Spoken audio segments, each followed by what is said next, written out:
Hi guys. So now we're going to talk about Newton's third law. So you guys already know that Newton's third law states for every action there is an equal and opposite reaction, which is true, but it's kind of misleading. I think most of the time when people hear that, they think more about this non-example. They think, all right, well, if I apply a force to an object, then there's an equal and opposite force on the other side, then we get a net force of 0. That's not what we're trying to say. So what we're trying to say is that for every, that all forces occur in equal and opposite pairs between interacting objects. So second law was all about just the forces acting on one object, and now we're talking about the forces between two or more objects. We're going to focus on two objects to start with, and then I'm going to show you three objects. Okay, so in my example here, this is supposed to be a finger pushing on a box. That's my best representation of a finger, sorry. So if we have a finger pushing on the box, and that force, let's say that is 10 newtons of force to the right, then the box is also applying a force back on the finger, which would be, in this case, 10 newtons to the left. They would be equal and opposite, but the finger, the force of finger on the box is equal in magnitude or size and opposite in direction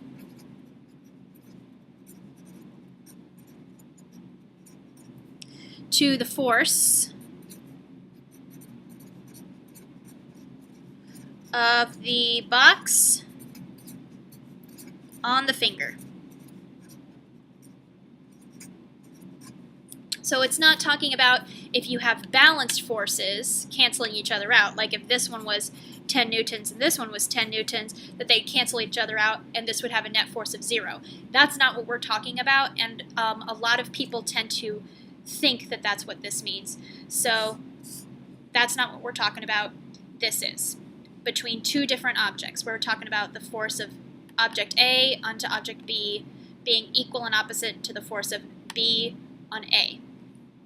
So now let me show you another example. So here is a box sitting on a table that has funky legs.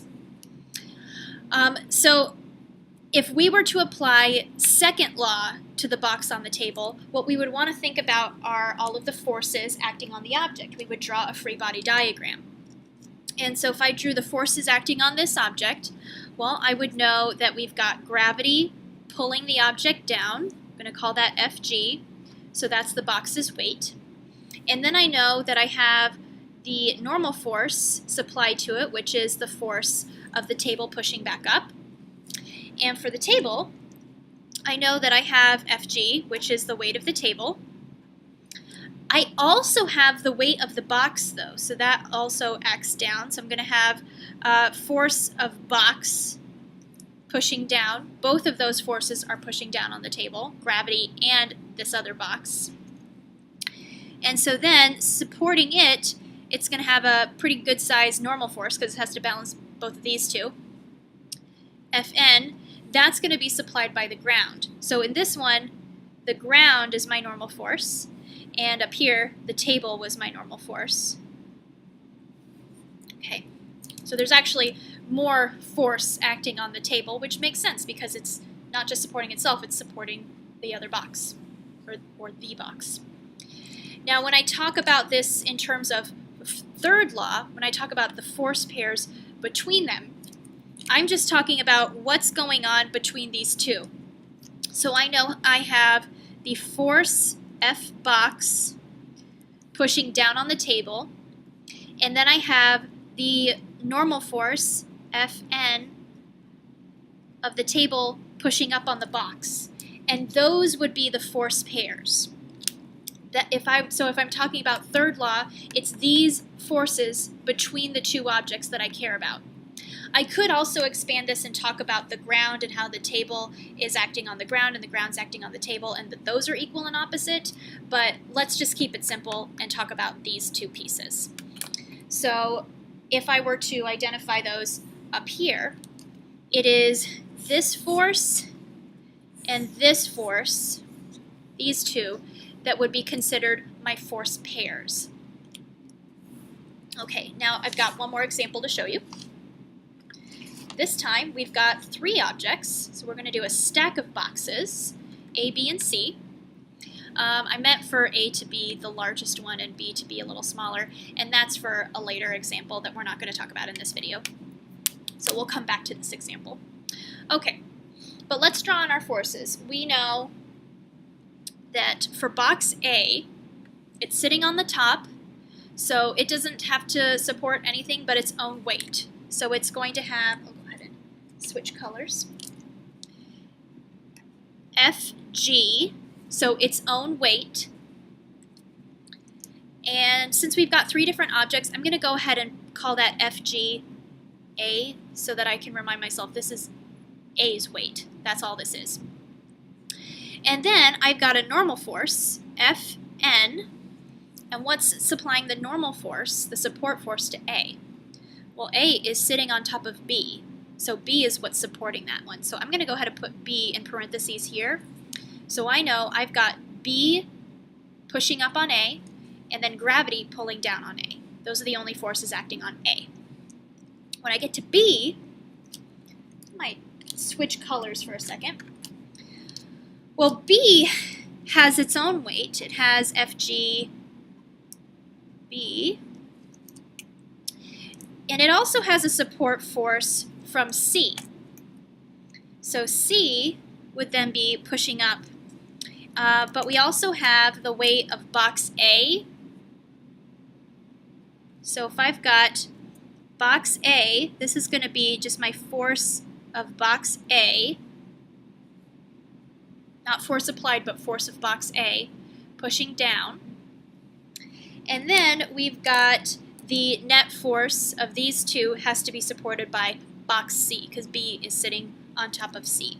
So I might even do this business. Call this F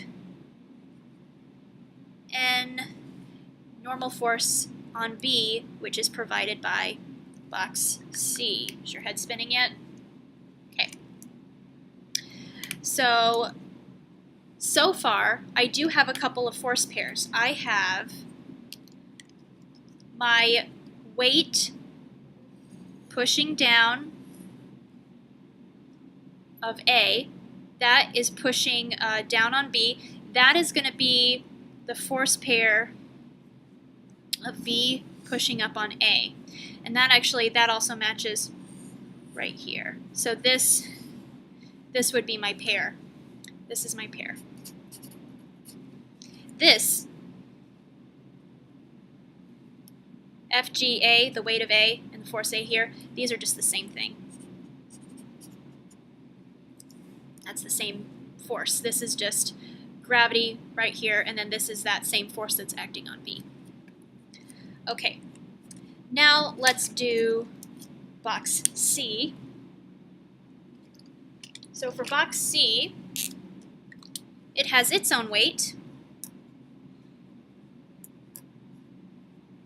Okay. It also has the weight of box B, and it has the weight of box A pushing down on it. All of those are acting down on it. So then it needs to have a normal force acting on it, that's going to be whatever these boxes are sitting on. Maybe they're sitting on more boxes, maybe they're sitting on the ground, maybe they're sitting on a truck bed, I don't know.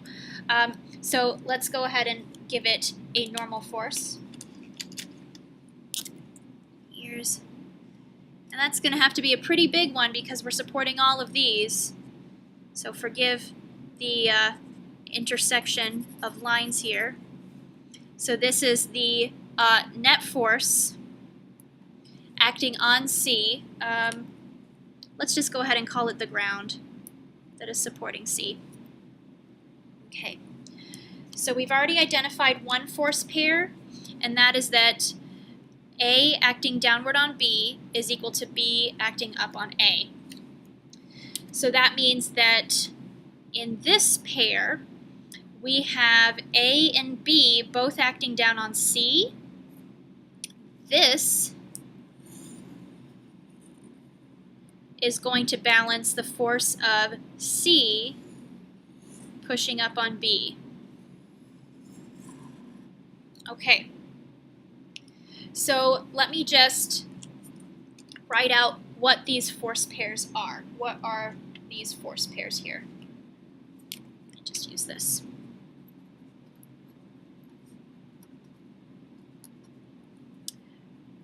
We have the force of box A on B and box B on A. That's one force pair. And then we have the force of boxes A and B together on box C. And then box C on A and B together is another pair. Okay, so those are my two force pairs in this situation. Before, we just had one force pair interacting here, and now that we have an extra object, we've got a second force pair as well. So you've got a few practice problems like this where I want you to draw free body diagrams and then see if you can identify the force pairs, okay? And then we'll continue with this when I come back. Thanks.